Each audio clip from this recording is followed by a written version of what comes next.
Hello and welcome to episode number 72 of the Perth to Paisley Podcast. Hearts recorded a dominant 5-0 win over Auchinleck Talbot. What were we all worried about? It's fine to progress to the fifth round of the Scottish Cup. This episode will include all the analysis from that and a whole bunch of other stuff. And as ever, I am one of your hosts, Daniel McIver, joined with Adam Kennedy. Adam, how you doing? I'm good, mate. I'm good. I think everybody breathed a massive sigh of relief come that first Hearts goal on Saturday afternoon. And since then, we were riding a casual wave. It's been nice, thoroughly dominant, professional performance. And yeah, I'm pleased to talk about it along with, some of the massive upcoming fixtures. So I'm good. What about yourself? Very good. It's been a very successful weekend in terms of my sports. For the first time in a year and a half, Newcastle and Hearts both won on the same day. So that was lovely. And then we were speaking about it before we came on. I'm a big American football fan, so it's been a great weekend of football in both senses of the word. So yes, doing very well. And of course, delighted that Hearts did get a very routine win. However, we do want to start with something that is very serious. And won't be in line with the rest of the kind of jokey episode. As we finished recording last week, actually, funnily enough, we were met with the news, the same as everybody on social media, that tragically 13-year-old Hearts fan Devin Gordon sadly took his own life last week. And it came as a complete shock to the football world. In Scotland, you saw tens, almost hundreds of clubs state in messages. There was banners at the Motherwell game. There was minute silences in men and female games across the country over the past weekend. Obviously, listen, we've both had instances as just people within life of knowing people who have taken their own lives, and it's incredibly tragic at any time. But someone so young feeling that they felt that was the only option is horrific. Of course, we will be speaking about the upcoming Celtic game this Wednesday, where there is a planned minute's applause on the 13th minute, which both clubs have already confirmed that they will be taking part in. And Hearts today, as we record this on Monday the 24th, released a big statement, as I actually was unaware of this, but Devin's mum, Jen, is actually on the staff at Hearts. I was completely unaware of that. So the club suggested in their statement that they felt that they will be trying to do something if they can hopefully get it organised in time for the game. But of course, we as a podcast, just first of all, send our deepest condolences and thoughts go out to Devin's family and friends. I didn't mention it last week, but we've both had very extensive issues with mental health. Last week, I had to go to the doctors due to anxiety problems that has been affecting my physical health. And Adam, you have also been very well documented about your own mental health problems. There is always someone to speak to.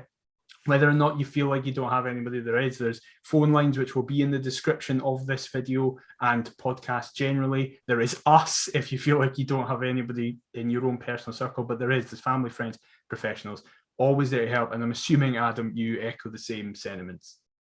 Yeah, couldn't put it any better myself, mate. 13, like you say, the world must be a pretty messed up place for a 13-year-old to take his own life. And if that's the only option, then it's a really, truly sad state of affairs. Again, can't say anything other than my heart goes out to his family, friends, and hopefully we can pay a sufficient tribute to the wee man come Wednesday night and hosting Celtic at Tynecastle. Absolutely, that is the aim. And in a weird way, thankfully, this weekend we did get a result for Devon in the Scottish Cup, which we will now move on to. Of course, the tone will now change, but please do not take that as any weird thing between us. We wanted to get that right at the start, so you just knew our thoughts, but we did want to mention it. So the nonsense can continue from now.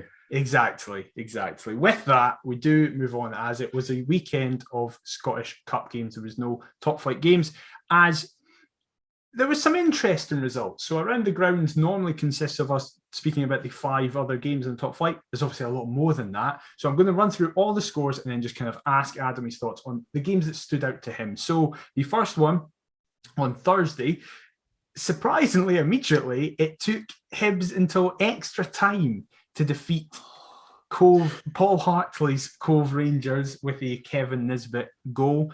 Very laboured. It was without Martin Boyle at the time due to leaving him out of the squad, but he is now, of course, away to Saudi Arabia, which we'll probably speak more about next week, as that's going to be very interesting. Then the next night on Friday, Rangers defeated Stirling Albion very, very easily, 4-0. Then ourselves with the early kickoff, which we'll obviously get speaking about. And then there was a whole bunch of 3 o'clock kickoffs. Aberdeen pretty easily got past Edinburgh City 3-0. Our both had the exact same storyline against Darvel. A United, which you were actually in attendance for, fell to St Mirren 2-0. Wraith Rovers kind of got rid of the non-league opposition as well, 3-0 Banks of D. Dundee struggled a bit to beat Dumbarton, only 1-0. The biggest shock of the tie, which we'll absolutely be speaking about in a bit more depth, after extra time, Kelty Hearts, League 2 Kelty Hearts, knocked out the current holders, St Johnstone, in a result that probably a lot of people actually saw coming. Then Dundee United, also in extra time, beat Kilmarnock 2-1. Livingston, in the only top flight all-complete tie, beat Ross County 1-0. Motherwell took until extra time to beat Greenock Morton 2-1. Partick Thistle defeated Adrionians 1-0. Peterhead, in quite another surprising game, actually had to take to penalties to defeat East Kilbride. They won 5-3 on penalties after a 2-2 game. Then, in kind of a mental final few minutes of extra time, Clydebank fell 4-3 to Annan, who scored 2 goals in the last 2 minutes. And then finally, Celtic, quite surprisingly, only narrowly defeated Alloa 2-1, suffering quite a few injuries in that. Adam, what were your thoughts on the weekend of all the football? I'm just looking at all the fixtures there, and I was watching you go through them all alphabetically. And I noticed you skipped from Banks of D and Wraith Rovers to Dumbarton Dundee. I was like, there's no way he's going to leave out the most entertaining tie. Oh, see, I'm not reading it alphabetically. I'm reading it on the BBC, which has it listed in that order. What can I really say? Hibs, thoroughly disappointed to see them eventually nick it in extra time. If Sir Paul Hartley had guided Cove Rangers to a penalty victory over Hibs, that would have just been... They were really good tremendous. As well. Cove played very well. Pop it out nicely to the Cove Rangers. They're going to win that league. And that's mad to think that they'll be a division below us in a couple months' time. Yeah. That is rather scary. Disappointed to see Stirling Albion fall away at Rangers so easily, particularly given it was the backup brigade, a pretty rank Rangers team for the most part. Obviously, our win we'll get into. Aberdeen beating Edinburgh City pretty comfortable. Arbroath, I'm surprised it was as comprehensive against Darvel. I know that Darvel are non-league, but they're one of these teams that seem to have sunk a right good few quid into it. And I think it's interesting, actually, with some of these ties. I think the key thing for me is that we're going to see the landscape of Scottish football change within the next few years with these ambitious lower league, non-league outfits. Bankrolled teams coming up. It's like Gretna all over again. Yes. A Jack Hamilton hat-trick, obviously enough for Arbroath. I saw Craig Whiting's assist for the second goal, I think. An absolute beauty. I then took in Ayr United versus St Mirren. St Mirren were all right, decent. Ayr are just really rubbish. Rovers, that could have been a potential stumbling block for them, but past Banks of D, not a problem in the end. Dumbarton, Dundee. Wow. Let's just couple that with Kelty and St Johnstone, because St Johnstone and Dundee play one another in the Premiership on Wednesday night, and was a massive clash in that basement battle. I don't know what way I'm going to go towards, to be honest. It'll be a 0-0 draw. Well, I quite fancied Dundee to beat them 1-0, but then I realised that Dundee are Dundee and that they always concede goals. So I might go for a 1-each draw. I'm undecided yet. Kelty Hearts. I mean, I was obviously at the game come Saturday, and I got a chat with my pal Ali, and we both said that we quite fancied Kelty Hearts to do St Johnstone. Did I stick any money on it? No, of course I didn't. But had I, after 90 minutes, I'd have been disappointed. So, my odds might have been shortened if it were after extra time. I quite fancied Kelly to beat Dundee United. Surprised that they didn't in the end. Livy Ross County in the old Premiership affair, dull and boring as you'd expect. Motherwell I also thought were going to be on the verge of an exit. I mean, I think it was Robbie Muirhead actually put Morton ahead. Yeah. So he seems to have found his feet under Dougie Imrie of all people. Thistle 1, Adrionians 0, nothing to write home about. And this is what I mean with kind of the landscape changing. East Kilbride are another who have a couple boys that have played, at a higher level, sort of kicking around the Scottish lower leagues. So I'm not really surprised to see Peterhead and them draw, but Peterhead obviously through. I did not fancy going up there in a cup tie, given I've still got nightmares of us in the Betfred under Ian Cathro. And Celtic just seemed to struggle on plastic surfaces. I think the funny takeaway from me was Connor Salmon's open goal from the halfway line and John Hartson being adamant that he should score. It's unbelievable. Oh, tremendous. But listen, like we said before we came on air, the result doesn't really matter as long as you progress and you're in the hat for the next round. That's all Celtic are going to care about. And I think Postecoglou made something like 5 changes ahead of that. So they'll be fit and firing come Wednesday night, no doubt. But yeah, no real surprises, I think, bar Kelty being the perceived surprise. But given how rank we said St Johnstone were last week, is it that much of a surprise? And if I sort of called it, then I'm showing everybody up. If Adam Kennedy says something's going to happen, it is the common thread amongst all people. That's it. You know it's total nonsense. I think I agree with you, to be honest. It was exciting when Morton were ahead and could have potentially knocked out Motherwell. That was fun. And then there was a contentious penalty there. That was. I've not actually watched Sports Scene. I was writing up kind of previews this afternoon. I'm yet to actually watch it start to finish. But the Cups episodes of Sports Scene I'm not a fan of, because I just don't all the wee roundups and all that. Yeah, just give everybody, and I know they never will, but give everybody that same sort of exposure. It would be a 4-hour show. No, I'm not asking it to be like, as long as like the Hibs and Rangers one. Yeah, just brief stints, and then when you get to the latter stages, then you can divide up that little bit. Hopefully there's more action in the latter stages, but that's probably going to be their argument that there's not. That's true.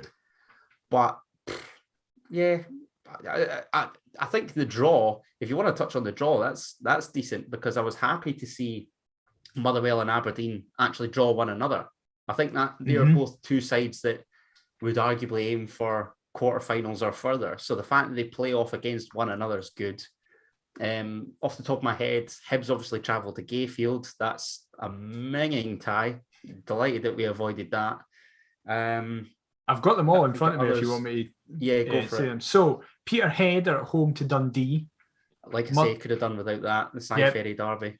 Exactly. As you said, Motherwell at home to Aberdeen, Arbroath at home to Hibs, which is an interesting one for Hibs. I think that'll be on the box. I hope that's on the box. I think so. That'd be good.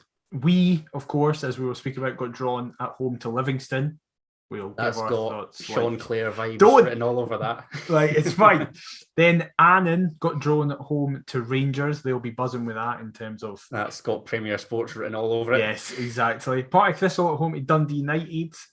That's quite a tasty tie. That could be interesting, definitely. Right. St Mirren at home to Kelty Hearts. Kelty will fancy themselves. Be brilliant if Kelty Hearts puts St Mirren out. I know it's at New St Mirren Park or whatever the fuck it's called. In Paisley, isn't it? So it's a bit different. Yeah, but we'll see. You never know. Stranger things have happened. And then finally, Celtic are at home to Wraith with a win 7-0. Yeah, that was a feel for Wraith Rovers, because they not draw Celtic at Parkhead in the League Cup. Yeah, they did. Yeah, they did. That's a sore one. Absolutely. But no luck. That used to be our type of thing, like 5-6 years back. So unlucky Rovers. Mate, it was like last season. It was this season in the League Cup. We got them away as well. Oh Jesus! Oh no! I've just jinxed the quarterfinal draw. Exactly. We both make it. Exactly. Oh, dear God. Well, before the jinx and before the next game that we're playing at, Hearts had to get through Auchinleck Talbot, a team that was played previously twice in the last 10 years in the Scottish Cup, never conceded a goal, 5-0 in aggregate across those two games. But Hearts fans were not confident, considering what happened this time last year in the Scottish Cup. So, it was, as you were saying, it was on the TV, and Jack Ross, for some reason, was one of the pundits. I saw that. What is all that about? I've no idea. I've no idea why he was there.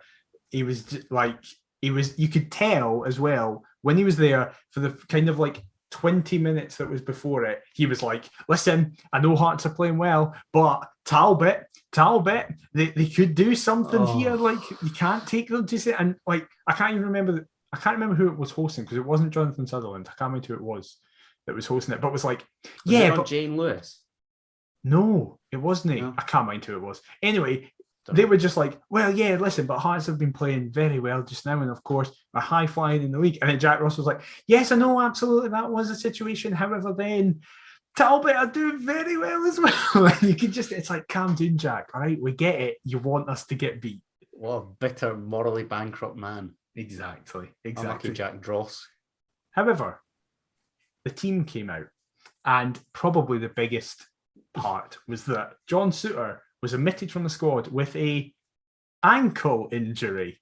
Love that. Classic. That is textbook Hearts, isn't it? It's very interesting, because apparently now he's conveniently fine to play in midweek. Oh, what a miraculous recovery. Wow, I'm astounded. However, that did mean that the team looked a little bit like this. Gordon in goals, of course. We went full strength, as everybody said that they had hoped for. It was Thank Smith. the Lord. Exactly. It was a back three of Halkett, Kingsley and Smith, with Cochrane playing left wing back and the debuting Nathaniel Atkinson at right wing back. A proper baptism of fire for him. Like I said last week, he's arrived off some sunny beach, and there he is in East Ayrshire, Auchinleck. Love it. Exactly. Herring and Devlin in the middle, and then the front three of Barry Mackay at wide right, Liam Boyce through the middle, and Andy Halliday playing left wing. Now, BBC have this down as a 4-4-1-1, with Boyce playing as the 9 and Mackay in the 10. I don't think that is how that played at all. I've got to be honest, mate. One of my Rangers mates, Dev, actually sent me the team. And... Well, this according to Sky. Isn't Liam Boyce centre half or something? A top Scottish football colleague of mine. So we've got a 4-4-2 formation. Couldn't tell you the last time Hearts played 4-4-2. We've got Craig Gordon in goal. Okay. Good. So far, so good. Good start. Michael Smith at right back. Okay. Stephen Kingsley at left back. Okay. Centre half pairing of Nathaniel Atkinson and Liam Boyce, who bagged a brace from the centre half. Then across the midfield, we've got Cammy Devlin on the right, Craig Halkett on the left, with a central midfield duo of Peter Haring and Andy Halliday. Okay, that's fine. That could work, guy. And then if you're doing the sort of mental arithmetic here, you'll know that Barry Mackay is one of the strikers, alongside Alex Cochrane, who was given a chance up front. So that was quite something when he sent me. Bold from Nielsen was his message. Exactly. They just don't care, do they? No. They just do not give a toss. How did you feel about the team, though, when you first saw it? There was a small, petty part of me that was disappointed not to see John Souttar selected. He was injured. Yeah, when Hearts gave out the ankle injury excuse. It was obviously devastated for him. Hopefully that doesn't knock too much off the transfer fee that will come our way. But again, surprised to see Nathaniel Atkinson come in. That is quite the Hearts debut. I don't think that's one that he'll forget, even if he tried to. Yeah. Again, sort of talking about the midweek match against St Johnstone, I thought that was the perfect time to bring Liam Boyce on, maybe give him 20 minutes under his belt. But the gaffer and the coaching team have given him the full 90 here, so can't really complain about that.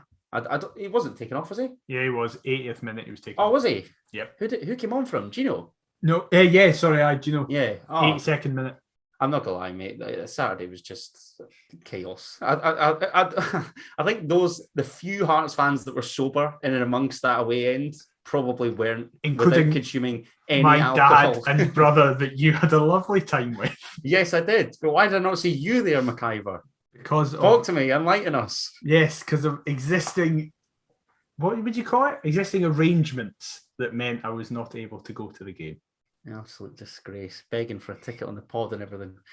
But yes, I did see your old man and young Keir. Two favorite McIvers of mine. Thank you, guys. Thank you very much. No, that was nice. Yeah, what were we talking about? Team selection. Team selection. How have we gone off in a tangent here? Just relieved to see as strong an 11 as we could have. The Andy Halliday at left wing shout, obviously I'd said about how that was the case against St Johnstone as well. It's one of those where I wasn't even all that angry once I saw it. I just sort of saw the strong array of names and thought, regardless, like this is Auchinleck Talbot, albeit it's at Beechwood, but that surely is a strong enough 11 to progress. Yeah.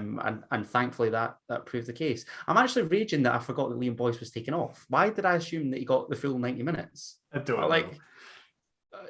This game, this is the thing, because I previously mentioned on the pod how my games were like lacks of action, so you're trying to drag out like all of the an hour's worth of conversation from nothing. This is one of the podcasts where there's so much going on that I'm worried that we're going to miss something. So thankfully you're hosting and you seem pretty well prepared. So that's good. Well done. Well, this is the thing. For the first time, it's the 72nd episode, and for the first time ever, I've done notes because there's so much in this game that I needed to make sure. So if it wasn't in the Hearts highlights, well, no mention it. If it was in the Hearts highlights, it's getting mentioned because actually, this has immediately been proven wrong because I'm about to mention something that wasn't in the Hearts highlights. We got under Jesus. Within 90 seconds, Auchinleck had pressed very high up the pitch, had a very quick throw in, and then flashed one just over the bar in front of Craig Gordon. And immediately I was thinking, this is how this is going to be. It's going to be the 2012 Talbot game, not the other one. I think Robbie even acknowledged it in his post-match presser where he'd said that they'd had a couple of early chances and they take one. It's an entirely different story. Yeah. I was there with a couple of pals and I just sort of, I don't think I ushered these words out loud, but I did have a thought of this could be a very long afternoon given that stuttering start, let's say. But thankfully, it didn't drag on for too long. And in the end, it was relatively routine for us. I mean, literally after that 90 seconds, we seemed to just get our foot on the ball and start playing. In the 6th minute, Barry Mackay swings a corner in and it meets a relatively unmarked Stephen Kingsley at the front post, who heads wide. You could tell he was visibly annoyed he didn't do anything. Decent run, actually, from Kingsley, because like you say, he's not really picked up and he comes from that little bit deeper. And I don't know, he's obviously annoyed with himself. That would have just settled any nerves early on, but thankfully we didn't have to wait too long. Well, what would have really settled nerves, and listen, I think the last 3 podcasts we've done, we've made a point to speak about officials. And try the last 30. Yeah, exactly. But I can visibly remember me saying at least that in the last 3 weeks have been some of the worst officiating I've seen. I stated on Twitter, and I will stand by this unless someone can give me a better example. The opening 35 minutes of this game is the worst officiating at this level of game I have ever seen. Like, I've seen it worse in like juniors, amateurs, fives, but at a level like this, I know it's Talbot, but these were a top flight refereeing team. Greg Aitken was the ref. End of the day, it's Scotland's Premier Cup competition, isn't it? Exactly. And it's not the early stages of it, it's where we come in. So, 10 minutes in, a nice little passage of play happens as Barry Mackay feeds through Nathaniel Atkinson, who did very well, squares it calmly to Boyce, and Boyce taps it in 1-0. But then, the linesman flags up. And then when you see the replay, Boyce is clearly onside. There's a player in front of him completely playing him onside. It's a gorgeous cutback. Yes, it is. And he is onside. But, I mean, Liam Boyce bagged a brace. He could have had about 4 or 5 if had correct decisions. And I don't want to say that a little bit more cutting edge because he still scored twice. But certainly if correct or decisions that were incorrect had been correct, he could have walked away with, 4 or 5. Like he would have got at least 4 with an additional penalty. I'm trying to think of when it chronologically falls. We could talk about this penalty. No, wait, it's coming soon. It's coming. It's but almost we coming the immediately. Scoring first and foremost, do we not? So yes, as 4 minutes later in the 14th minute, Michael Smith, in just doing whatever he wants to do now, just put in centre half, centre mid in the number 10 position. Did you still back him? Yes, of course I did. What price did you get from? I got like 16 to 1, so everybody was like unbelievable. Yeah, it was ridiculous. He plays it to Barry Mackay, and Barry Mackay with a lovely chipped ball over the Talbot defence. And Boyce and Halliday are both just lining up to see who's going to get the contact on it, and it is the latter. Andy Halliday fires it in. It's actually a really good header, even though it doesn't need to be. Like, it could just be kind of down the middle, and I don't think Leishman's getting it, but it's right in the top far corner, and it's 1-0. Postage stamp finish. Ball's lovely, fantastic. It's even a looping header, and it just arcs into that top right-hand corner. I mentioned the drunken away end earlier on. This was obviously right up the other end, so there was quite a few that were going, was that Andy Halliday? Was that Liam Boyce? Like, we couldn't really tell. I had assumed that it was Halliday gliding in from that left-hand side. And like you say, it's a lovely pick out from Barry Mackay and a top header from Andy Halliday. Great goal. Absolutely. And then not even 60 seconds later, Atkinson cuts across, who was getting very advanced and has a kind of nice half volley with outside his boot that, in fairness, it's a very good save from Andy. Good effort Leishman as well, mind you, because I think, was that on the volley? Yeah, it was. Volley? Yeah, it was on the volley. Yeah. And I don't know whether maybe Laces and that ends up in the bottom corner, but he's a right back or a right wing back. I'm not going to criticise. It was still a decent effort, and like you say, it forced the save from the goalkeeper. Absolutely. And then 10 minutes later, we have the point that we're currently speaking about. So, right. The corner's swung in from Barry Mackay, who it's an all right ball, and then it gets pushed out a wee bit, ends up at Devlin's feet, who then plays it back out to Mackay, who crosses it in. And I can't remember who was doing the commentary with Michael Stewart. I can't remember who it was, but said that they thought it was the goalkeeper coming out to punch it away for... I can't remember who it was. Liam McLeod, no? It was Liam McLeod. Yeah. Yes, it was. So Liam McLeod goes, I thought that was the goalkeeper coming across to punch it.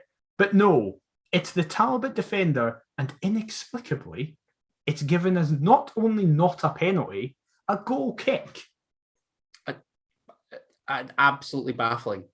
Absolutely baffling. The vast majority of Hearts fans were absolutely wasted and could see that it was a handball at the other end of the ground. Yeah. Like, how... I was starting to think, have the officials like swagged everybody's MD, or are they drinking Bucky along with the travelling Hearts fans? Like, what? How can you not see that? And I wouldn't mind if it was solely the referee. The linesman's looking at it. Both linesmen are looking at it. How, between the three of them, can they not reach the conclusion that it's a handball, a Hearts penalty, probably a sending off, given that it's deliberate and there's absolutely no need for it? Absolute nonsense.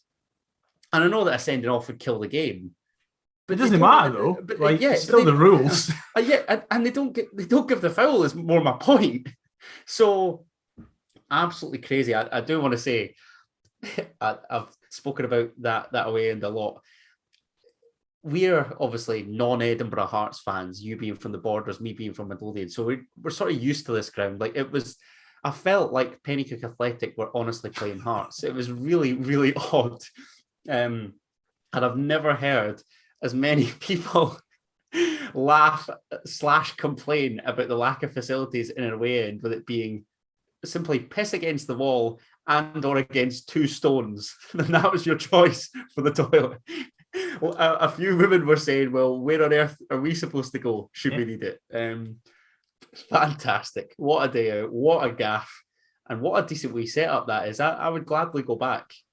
Well, good wee journey. Nice wee drive as well. Nice. I enjoyed it. Alongside the shit facilities was a continuation of shit officiating, as just a few minutes later, Barry Mackay plays in Andy Halliday, who plays a fantastic ball straight through the heart of the defence. Liam Boyce takes it, controls it, puts it past Leishman in goals for what should be his second of the game, despite him currently being on no goals.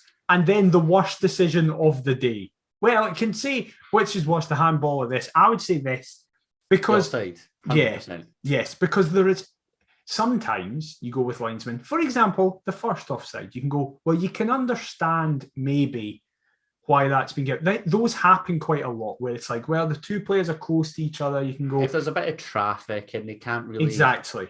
Yeah. Now, this one, the reason he can't see if Boyce is onside or not is because there is a Talbot left back in front of him and he has to move to his left to see if Boyce is there. And additionally, there is the 18-yard box, which the left back is in and Boyce isn't.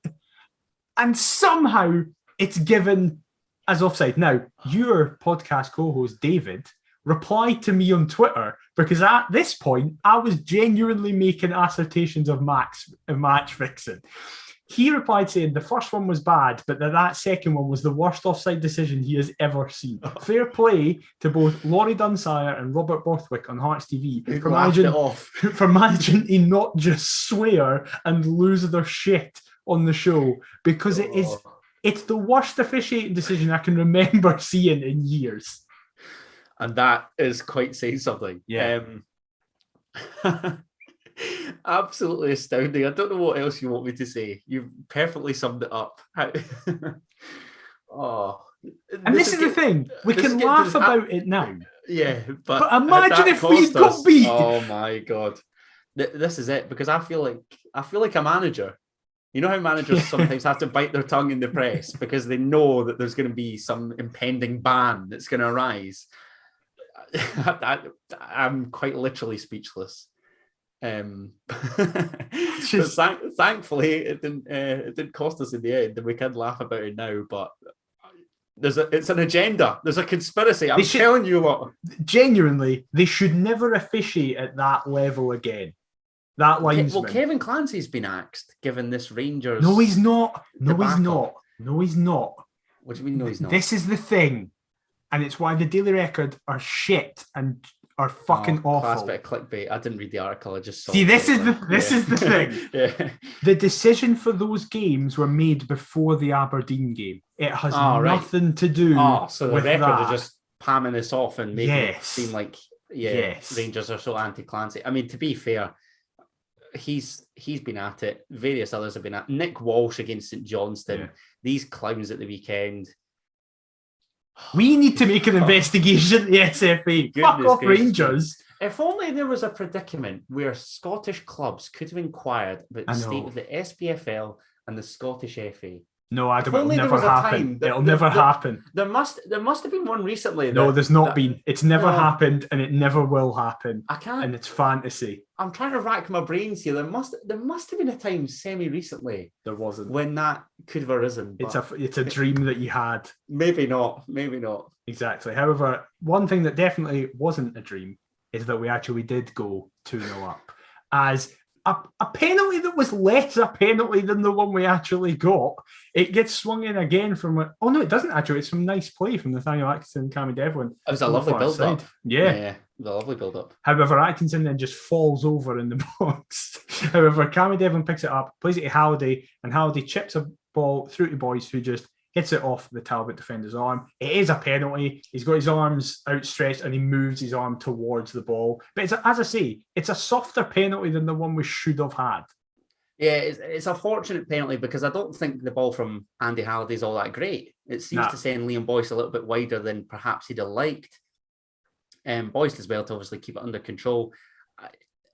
Look, for me, it is a pen. Yeah. The arm is in an unnatural position. I think defenders are told to basically stand with their arms kind of at their side, aren't they? Really, the arm's out, hits the arm / hand, definite spot kick. Cooley converts, and I think everybody then, there's, you know me, I'm a massive fan of killing the contest, grabbing that second goal as soon as, because there's always that chance, even at 1. All it takes is for a dodgy decision or something like that to come back and bite us, and then I think everybody was. Yeah, riding on easy street after that.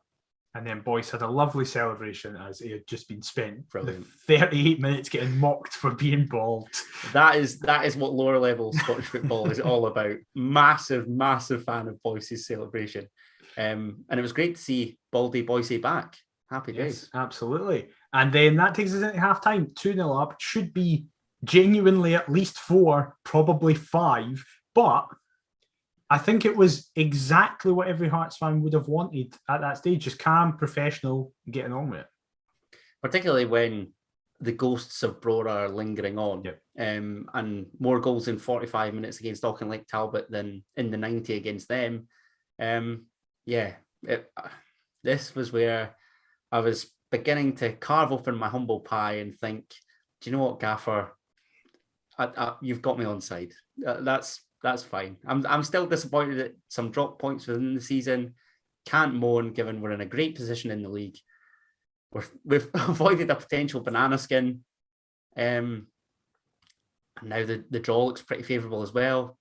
I'm happy. I'm in a nice place supporting Hearts. This has been a long time coming. Probably since he left. Really? Yeah, not probably.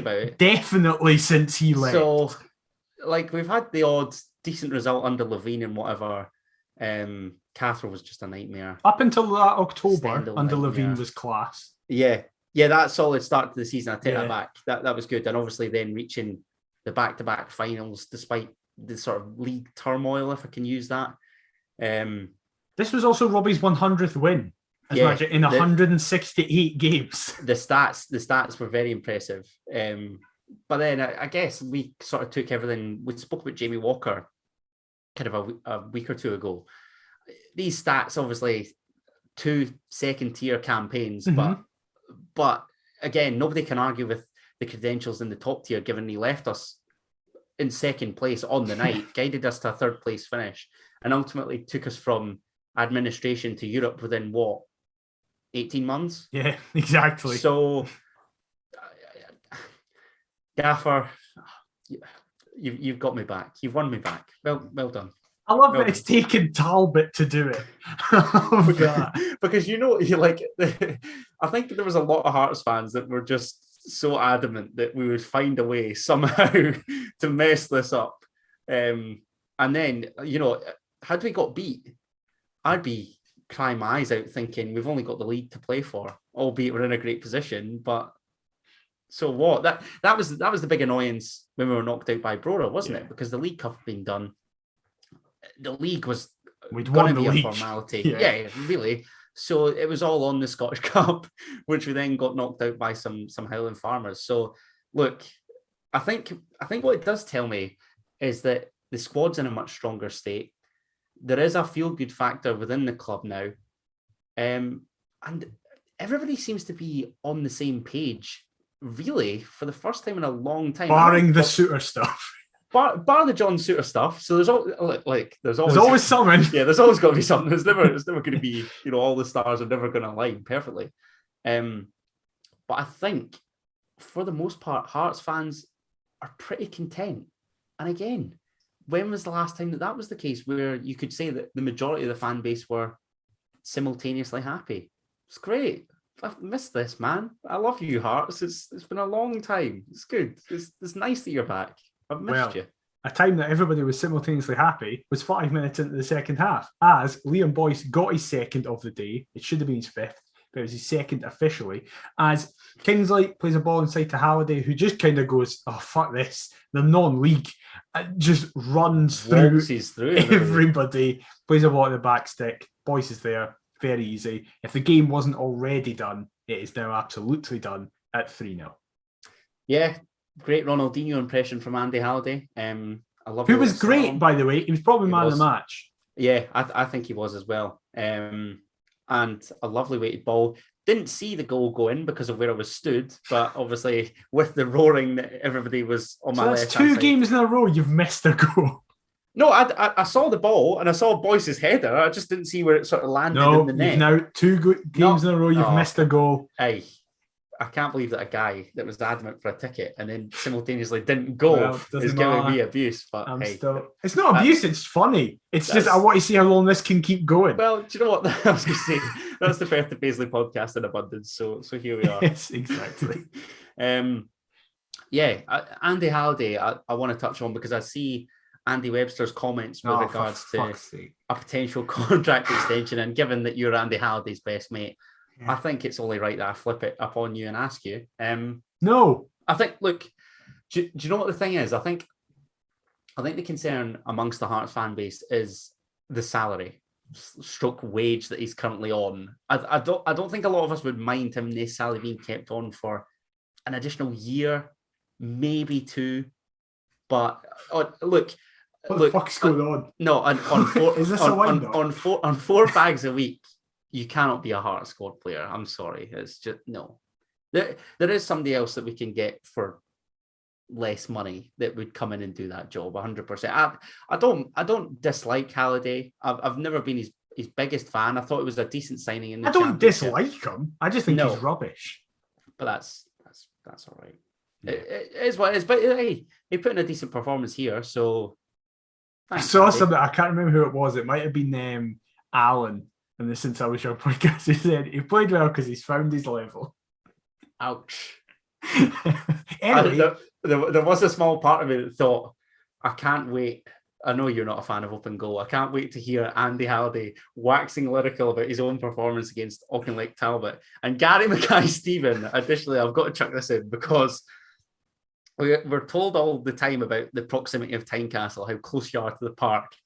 I could literally reach out and it felt insane. As though I could touch Gary Mackay-Steven, Benny Beringame, Aaron McInnes, whoever. And there was a load of Hearts fans around me who had obviously seen open goal or whatever and were mocking Gary Mackay-Steven's Thursday accent as he was warming up. And I thought it was great. That's just putting him off, man. I think he took it really well as well, to be fair. I think there was signs where he was sort of smiling to himself but didn't kind of want to show it. Just hilarious. Gary, what a boy. Fuck's sake. Well, he can stick to open goal. Anyway, the other Talbot chance, the one of 2 that they had, came... How did they not score? I don't understand. Basically, 3 minutes after we got our third, Nathaniel Atkinson and Cochrane had the ball and then they kind of lost it on the right-hand side. Ball got played across. Gordon makes a weird save. Like, I think he should be catching it, but it kind of goes slightly to one side, so it hits off his chest and shoulder at the same time. So he can't get under control. And then Graham Wilson is about 4 yards away and somehow hits it over the bar. I mean, I talked about killing the contest. Would there have been nerves had that gone in? I don't think so. No, look, it would have been nice maybe for Talbot to nick one. They should have nicked one. Yeah. But if we're talking about nicking, I mean, I feel as though the officials were trying to rob us at every given opportunity anyway. So, look, I'm that's fine. And at the end of the day, I know that these sort of mistakes and these chances are more likely to happen when you're cruising. Really, you know, it's just a mere lapse of concentration. I don't blame the Hearts players whatsoever. We're 3-0 up, absolutely cruising, and ultimately they miss a sitter that. Again, it wouldn't have come back to bite us. No. So what does it matter, really? Exactly. We have a couple more chances. Halliday gets squared across for a second, but he hits over. Then Haring. Should score. Yeah, he should score. Haring should probably also score as he goes really close at the near post after a great pass from Barry Mackay. However, Boyce is screaming for it to be cut back for his hat-trick and is furious at Peter that he doesn't do so. However, then... not much really happens for the 12 minutes. And then probably, in my opinion, the best goal of the day, Boyce plays it inside to Devlin, who then plays it off to the sub, Aaron McInnes, who then plays it through to Peter Haring with a lovely side-footed finish into the far corner from outside the box. 4-0. Did you yeah, did agree with Michael Stewart's comments? God, right. What did you think I was going to ask you? I thought you were going to say, did you hear Michael Stewart's comments? So, I said, honestly, what a slaver this man is. Like, nobody, we've even had beef with Michael Stewart on Twitter. We have. When he was sticking up for Christoph Berra in this Hearts team. Christoph Berra has since left, is doing bits at Wraith Rovers because, funnily enough, that's his level. Now look at us, Michael. Honestly, educate yourself, please. It seems a well-educated guy with all the nonsense that he spouts on Twitter about politics, this, that, and the other. Watch the football and comment on it. You're a pundit. Don't be a politician. You're a pundit. Politically, I'm quite in line with Michael Stewart, it seems, but football-wise, I'm not in the slightest. Can't stand the man. If you hadn't heard what he says that he can't. The quote is, he can't call it a good finish because Haring kicks it in the ground. Now, I said this on Twitter, and people went, "No, go." Like Hearts fans were like, "No," he went back and corrected himself.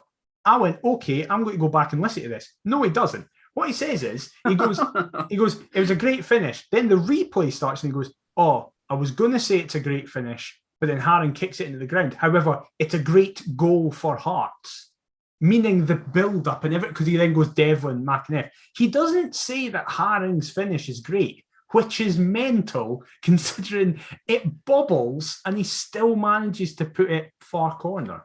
A fantastic finish from Big Pete. Yeah. Give him a new deal, for God's sake. Yeah, that's exactly what I was going to come on to. He's the next in line, surely. I was intrigued that just before we came on air, I watched the goals back and thought, when was the last time Big Pete actually scored for Hearts? Because it's been a while. He scored against Alloa on the 3-0 last season. I remember that. That was exactly it. That was exactly it. 24th of November 2020 was Big Pete's last goal. So well over a year. Pleased for the big man. Happy. And yeah, a new deal's got to rise. I think why, I don't know why it hasn't yet. I don't think he's going to get offered one. Do you not think Nielsen fancies him? No, and I'm going to be so fucking angry if he doesn't get a new deal. Because when fully fit, he's obviously going to choose Devlin and Benny, isn't he? I don't know whether we're just trying to move away from this older player model, but he's only 27. Exactly. So I don't know. Like, are we looking at somebody younger, more athletic to fill this role? Is this the way that we're going to do our business from now on? I like Big Pete. Again, I was going to say, I was going to really annoy you there and say that he's under that same ilk as Andy Hardy by a squad player, but he's much better than. I think he's a starter. I think he's the best. Fit. I think he's the best player at the club. Football player. I think he's the best player at the club. Barry Mackay might have that, but they offer different things. Actually, no, tell a lie. There's who needs a new deal next. Because he only signed absolutely. A 2-year deal in September. Yeah. Don't do this, Hearts. But please. To focus on Haring, he offers so much more than Devlin and Benny in an attacking sense, because Devlin and Benny offer nothing in an attacking sense. I obviously adore them, but they're not attacking players. Haring can play those 60-yard passes that can just get us up the pitch. And versatility can fill in at centre half. Exactly. Yeah. No, look, I love Big Pete. Always have from day dot. So hopefully he signs on that dotted line if he's given the chance.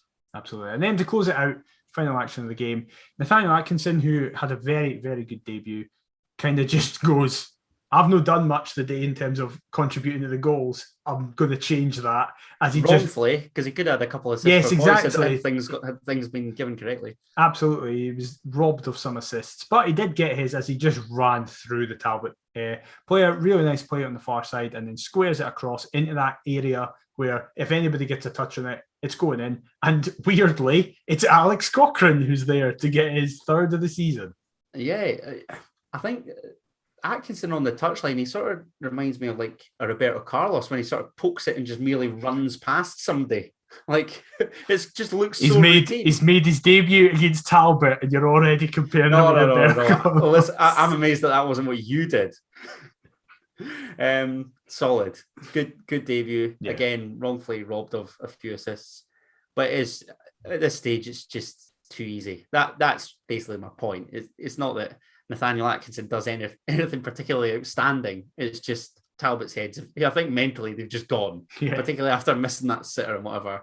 And yeah, Alex Cochrane just evades absolutely everybody. Love that he's in there wanting to get in amongst the goals. He keeps saying he said about 5 times all the time without people asking him, which is kind of worrying me, that he just wants to keep dying for the badge. He's like, these fans will die for the badge, I'll do the same. Devlin will die for the badge, I'll do the same. And then he was like, are you enjoying your time here? And I was like, yeah, it's a bit cold, but don't worry, I'll still fight and die for this club. And it was like, Nathaniel, nobody's asked you, mate. Calm down. It's all right. I think he needs to spend more time with the dogs, doesn't he? Exactly. Oh, I wonder if they're here or if they're back in Australia.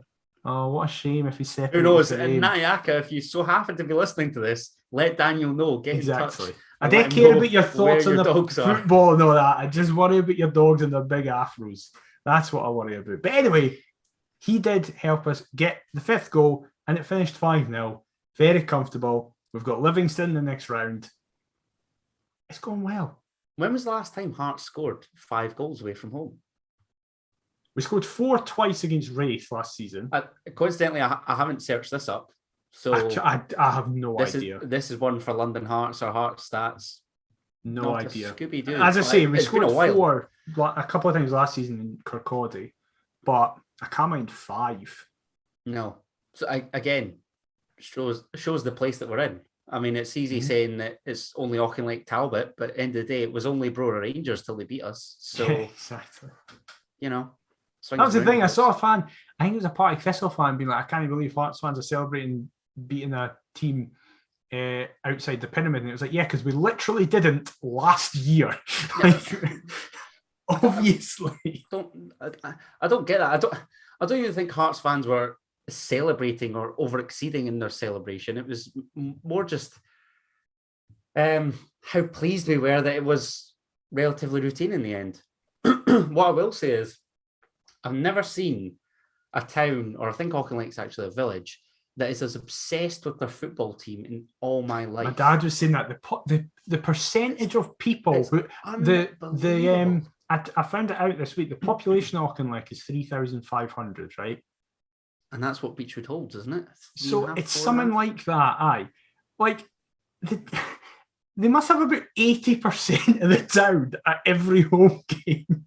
For the bloke in Tesco that's working come a match day. Exactly. Everybody just dives in there for like some scran after it or whatever. It's him, folk in nursing home, and if they're born, like that's it. Like literally, I was talking about this to folk at work and whatever. They were amazed that I made it back in one piece, first and foremost, because the fans are nuts. But like Talbot propaganda virtually everywhere. There's bunting all over the gaff. There's like Talbot flags in folks' windows. They're very good. That helps it. Like at their level, they're probably the best team. I'd dub them the Real Madrid of the juniors. I think they are Scottish football's most successful junior side. Yeah. So you can see why. And again, this is another thing that I'm going to touch on kind of for uni work. I'm actually working on a documentary. Why does Scottish football mean so much to young people, given that it's the most supported league in all of Europe per capita and whatever. So it's a massive cultural thing, and I can totally see why they all get behind their team 100%. Definitely. And well, Hearts have got 2 chances this week to get behind their team at home. Probably the capita to Edinburgh and Tynecastle won't be as high as it was in Auchinleck. However, both Celtic and Motherwell travel through to Gorgie this week. Wednesday night is Celtic, which is why we're recording this a day early. Yeah, actually, we're going to do that now again. We're recording this on Monday, the 24th.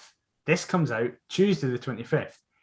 We're then going to record this Sunday, so the podcast will be out next Monday. So we will be reviewing the Celtic and Motherwell game and previewing the derby. So we're not reviewing 3 games at once. Yeah, Sunday the 30th recording, go over Celtic, Motherwell, preview Hibs. Out for the 31st, derby on the 1st, then we'll take it from there. Then we said this last week. Why Rangers does nobody Sunday the 6th at Ibrox? Yes. Why does nobody think of the podcasters when they're coming up with these schedules? It's ridiculous. I say it all the time that certain people have blood on their hands, but Neil Doncaster in the SPFL, you really do have blood on your hands. Well, disgrace. I didn't expect it to get that bold, but we now kind of go down a level to Celtic and Motherwell. How are you feeling ahead of those 2 games? Quietly terrified. Massive fixtures coming up. This is why I've been reluctant to get so gassed. But do you know what? I think Celtic have a couple big absences. Well, this is what I was about to say. So Kyogo's out definitely. McGregor's out definitely as his facial injury that he sustained against Alloa. Gucci might be, we don't know. David Turnbull looks like he definitely is out as well. Then you've got Rogic and Maida away on international. They're away on international. Australia, Japan. Oh wait, is Maida away?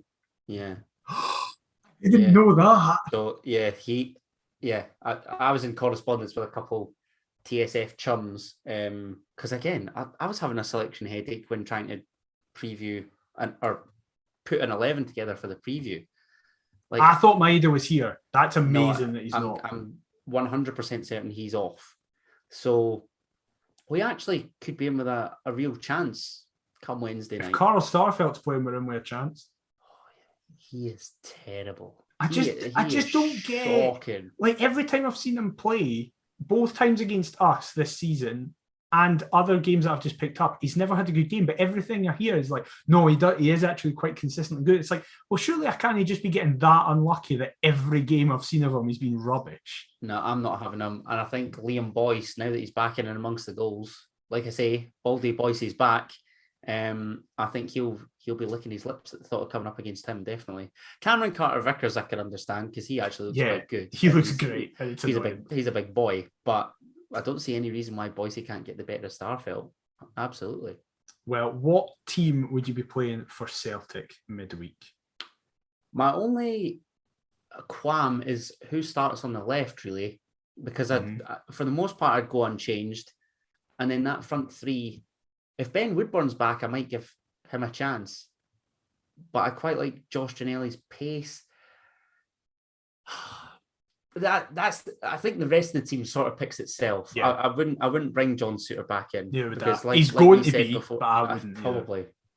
But like we said before we came on, like literally all of Tynecastle will most likely be booing him.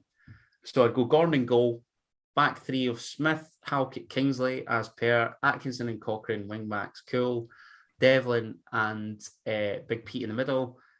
Because Benny might be getting a start according to Nielsen, but I think that's harsh. To be fair, we say this, but in the season opener, he was thrown right into the deep end. I think and was outstanding. But I mean that from a perspective of I think it's harsh to drop either Haring or Devlin for him. No, I totally agree. And in the latter stages, if we're maybe trying to see it out, Benny could be that guy. Unless we go 3-5-2, fresh legs, possibly, and then have Mackay supporting Boyce. Yeah. So yeah, I think he'll go 3-4-3, given that it worked well at Tiny against them. And to be fair, I say this: Gary Mackay-Steven scored that day, so that is the only real problem position. I think on the whole, what I can say is, whilst we're in a much better position under Nielsen now than last seasons prior, I don't think we're the finished article just yet, and that's what really excites me. Given that we do have performed really well in the league, we're now through to the last 16 of the cup with a real good chance of reaching the quarterfinals or better. So there's plenty of positives, folks. We have reason to be encouraged. I'm just so happy. It's nice. I will say that. I like speaking about Hearts in a positive light. I will say that as I said, we're recording this on Monday the 24th and it's going on the 25th. If tomorrow we sign a striker, we haven't heard anything. We'll speak about it next week. And I was going to say, prior to the Motherwell game as well. Yeah, exactly. We'll speak about it after the Motherwell game. If we do, which surely we're going to fucking sign somebody before the Motherwell game. Well, at least it's not now Tony Watt, Jason Cummings, or any of the other jokers that I suggested. Kyle Lafferty. So we'll wait and see if it's the boy from Chesterfield or. I don't know. There's a lot of controversy the day with Chesterfield, but no touching that. Okay. And Ali was also trying to tell me about the Jan Danda story as well. Yeah, the Swansea guy. Yeah. Liverpool Academy graduate. FM legend. Played 60 games for Swansea, got 5 goals, 5 assists.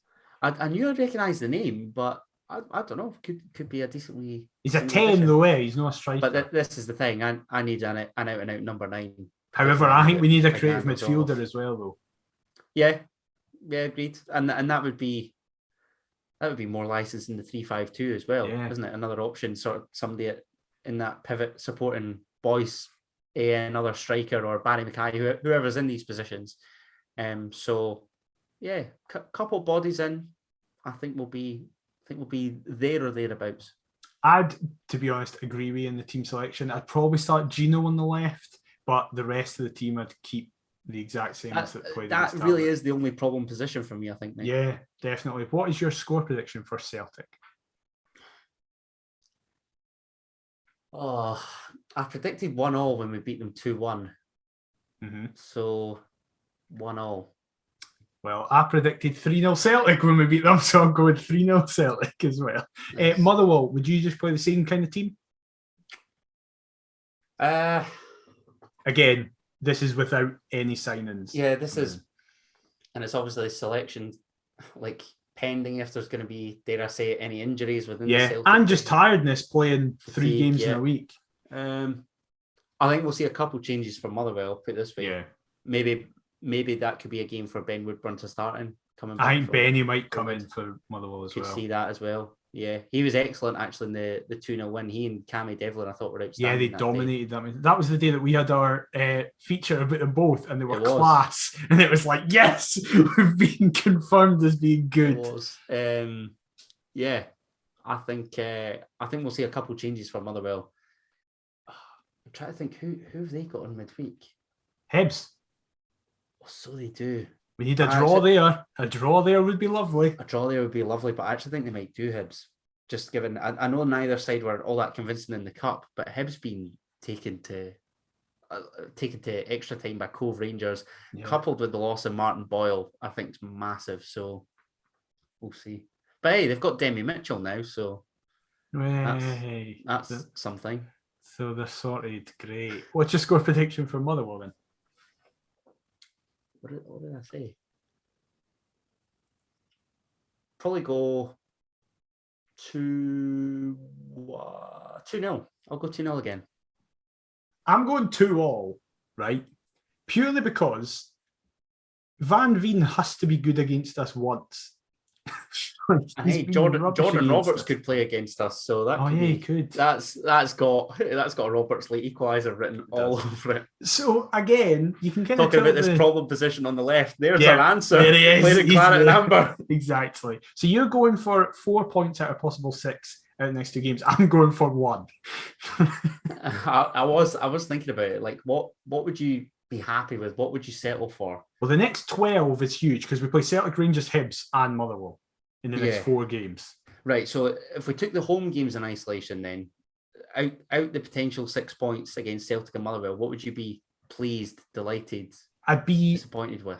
I mean, I'd be ecstatic with 6. Like if we won both those games. That goes without saying. I would be delighted with 4. With 4, beating Motherwell and 4. A draw against Celtic. Or, I mean, I would prefer it to be that way. I wouldn't want us to beat Celtic then draw against Motherwell. Yeah, that'd be underwhelming. Yeah, that'd be annoying. That's the underwhelming 4, whereas 4 would taking a point off them. Whilst it would be nice to win, it's not the worst result in the world. Yeah. And then if you follow that up with a home win against your closest team, that's a massive build. Going into the Derby and Rangers and whatever, And then I think we're going to struggle both away games, to be honest. Rangers are due. Rangers are done. Rangers are complete, like not a free hit, but basically we're going to get battered there, I think. That's particularly after the last Ibrox meeting was fantastic. Suter's going to be getting celebrated like a king arriving. And they really swept us aside at Tiny, if we're honest. Yeah. Like we played well that day, but the game was done within 10, 15 minutes. Yeah. I don't know, man. If we came out of this with 4 points, I'd be pretty pleased heading into the Derby. Yeah. So definitely. Fingers crossed, Hearts. Let's get it done. That'd be nice. Let's see what happens. But we will cover all of what has happened in the next 2 games next week, where we will also be previewing the Derby. But we hope you have enjoyed this episode. Massive thank you for listening. If you have listened to us on just kind of generic podcast platforms, please leave us a review on whatever podcast platform that is. It massively helps us. And then likewise, if you've been watching us on YouTube, please leave a like, subscribe, and comment. It just helps really boost us up there in those algorithms. Additionally, if you want to get in contact with us, we are at Perth to Paisley on all forms of social media. Also, perthpaisley@gmail.com. If you want to chuck us an email, Adam, where can they get you on social media? Then get me on all forms of social media at Adam T. Kendall. And don't forget, folks, to join in the 13th minute applause on Wednesday night for Devin Gordon. What about yourself, mate? Absolutely. Echo those thoughts completely. I am D. McIver 22. We'll see what happens. It's a big week. It's a big 2 weeks, but we're going to split it and speak about the second half next week. But thank you very much for listening. We'll see you next time. Bye-bye. Keep the faith. Mother Jai Tees!